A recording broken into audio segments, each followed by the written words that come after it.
Coming up on today's episode of Airborne Unlimited, Jim Campbell's next book, Friends of Bob, announced. DC Court of Appeals denies petition to review Taylor versus FAA. And Pipistrel set to electrify Oshkosh.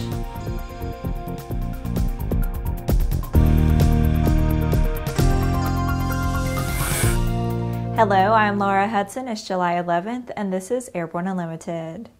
It's been way too long since we had the chance to sit down and chat with our dear friend Bob Hoover. And Oshkosh hasn't quite been the same since he passed away in the fall of 2016. One of the best parts of previous years was the simple pleasure of sitting down and trading stories with Bob, who had quite a few to tell. Now the folks who know him best get to tell their favorite Bob Hoover stories, and Jim is collecting the best of them in a book to be entitled Friends of Bob. The book is creating a lot of anticipation and has already earned the endorsement of the Bob Hoover Legacy Foundation, who will be introducing the project at the annual Bob Hoover Dinner at Oshkosh in less than 2 weeks. Friends of Bob is expected to total just over 200 pages, will be well illustrated, and available in 2019. The book will be published in both print and e-formats. More details are pending, but those folks with stories about Bob's life that they wish to bring to the attention of the author are welcome to contact Jim via jim@aero-news.net. After the break, FAA looks to cancel some circling approaches. There's a difference between charting a steady course and pushing for the ceiling. And for nearly a century, Hartzell Propeller has been defining that difference. It's in our passion for engineering and research and our dedication to testing the limits of performance. We are built on honor. We are Hartzell Propeller. Sandia introduces the new SAI 340 Quattro TSO'd airspeed, attitude, altitude, and slip.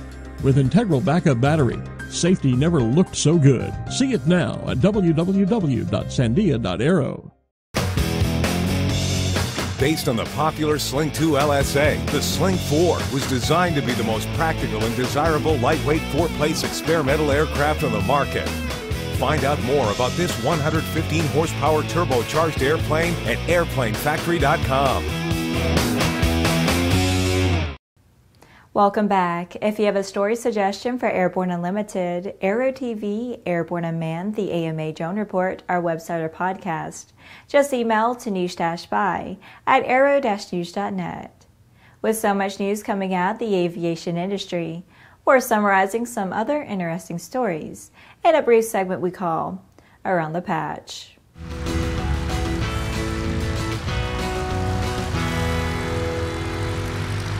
The FAA is finalizing specific criteria to guide the identification and selection of appropriate circling procedures that can be considered for cancellation.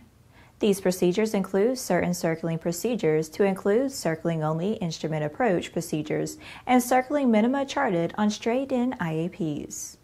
The circling procedures associated with this cancellation initiative will be selected based on this criteria outlined in the Statement of Policy.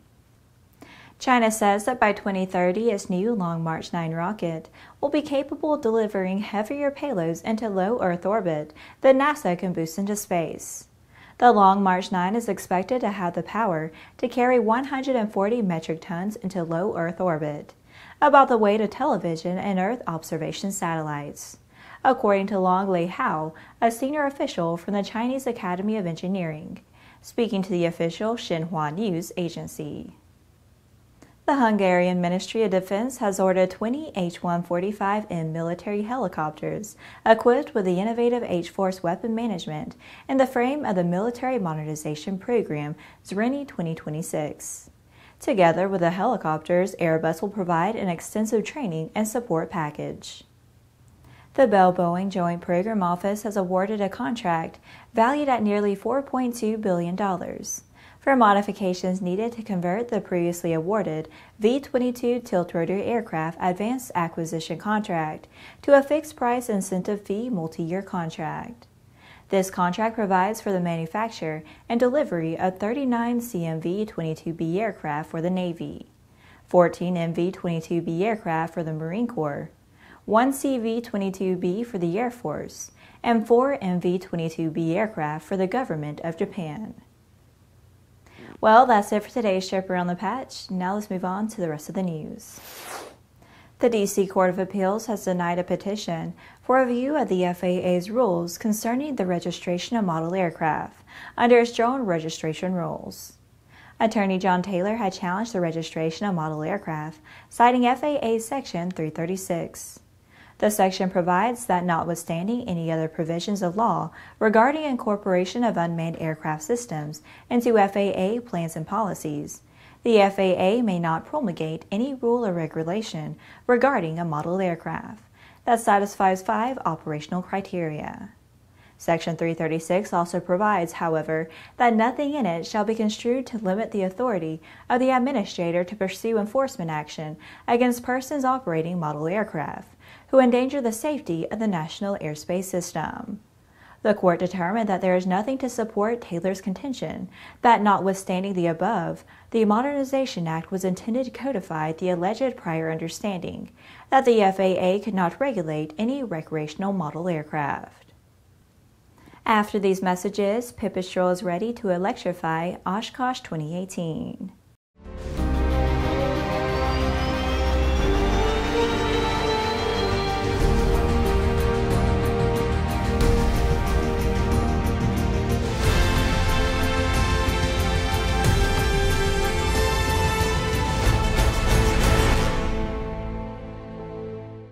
In collaboration with NASC, introducing Sonex Aerospace, bringing you the Taurus Group 4 UAS, the redesigned Tiger Shark Block 4, and the Subsonics Twin Jet UAS, all derived from flight-proven manned systems, not concepts, real aircraft. More at sonexaerospace.com. Hello, fellow pilots. I'm John King. And I'm Martha King.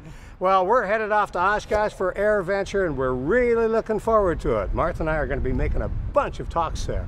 And we hope you'll come by and say hi to us. We'd love to meet you. And by the way, stay tuned right here to Prop Wash. We're going to be making some exciting announcements direct from AirVenture. Welcome back. International aircraft designer and manufacturer Pipistrel Aircraft is set to truly electrify the annual EAA AirVenture Fly-In and Trade Show in Oshkosh, Wisconsin, July 23rd through 29th. The company will not only be displaying an extensive group of aircraft offerings, but showing off its electrically powered training aircraft, the Pipistrel ALPHA Electro LSA, which is currently in production. The company will also have its Pipistrel Taurus Electro, one of the first 2-seat electric aircraft to see serial production. In addition to the electric aircraft line, Pipistrel will be displaying their Pipistrel Virus SW, Pipistrel Taurus, and Pipistrel Sinus FLEX. A unique addition to this year's lineup is the Pipistrel Solar Trailer, which is capable of recharging your electric aircraft and allowing you to fly for free via a zero-cost, zero-emission propulsion system. The company is also bringing the X-Alpha VR Trainer, which Pipistrel says is the world's first full-size immersive VR trainer for LSA category aircraft. The simulator accurately emulates the flight characteristics and performance of several of Pipistrel's most popular aircraft models. Pipistrel will also plan to conduct numerous flight demonstrations of its electric aircraft during the Fly-In Air Show. Well, that's our program for today. Remember that Airborne Unlimited is streamed on Monday, Wednesday, and Friday, alternating with Airborne Unmanned on Tuesday and the AMA Drone Report each Thursday. Additional breaking news bulletins may be posted for important stories that fall outside of our normal deadlines. If you're watching us on YouTube, please subscribe and do check us out on Facebook and Twitter. Get comprehensive, real-time, 24/7 coverage of the latest aviation and aerospace stories anytime at aero-news.net. We'll see you tomorrow.